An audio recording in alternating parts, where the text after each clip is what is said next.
Hindi lang nila alam na napakabait na tao si Sir. Siguro stricto lang talaga siya sa monitoring, siyempre, no?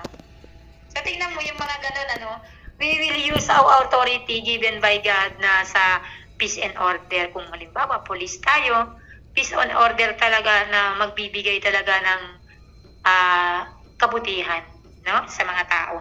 So, sabi niya dito, to provide training, personal and professional growth, to be sure they clearly understand your expectation for each person of them, no?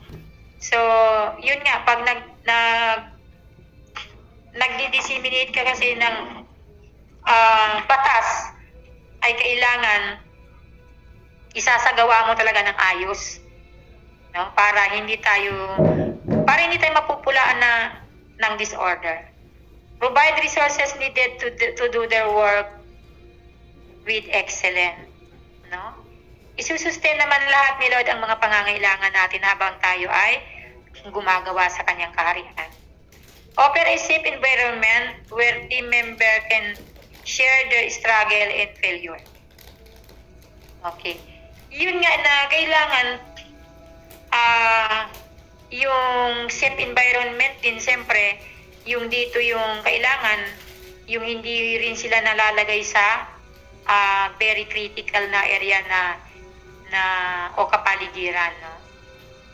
Yung mga tao na inaalagaan natin. Give public recognition for even small accomplishment, no? Kaya nang ginagawa mo minsan, no? Ina-acknowledge mo yung mga gumagalaw lagi, yung lagi na uutusan, no? Parang ako, limbawa lang, bakit ako minsan nagbibigay ako ng love offering dito sa church? Minsan, no, limbawa sa lagi kong inuutusan na gumawa ng report, lagi kong inuutusan na gumawa ng financial statement, na yung ganon, nagbibigay ako ng love offering sa mga yan. Nagbibigay ako limbawa ng weekly 200, pamasahe nila punta sa church. Yung ganun, parang bigyan mo din ng kahit paano, yung pag-i-evaluate mo sa kanila to understand yung accomplishment nila. Parang nire-recognize mo yung accomplishment nila, no?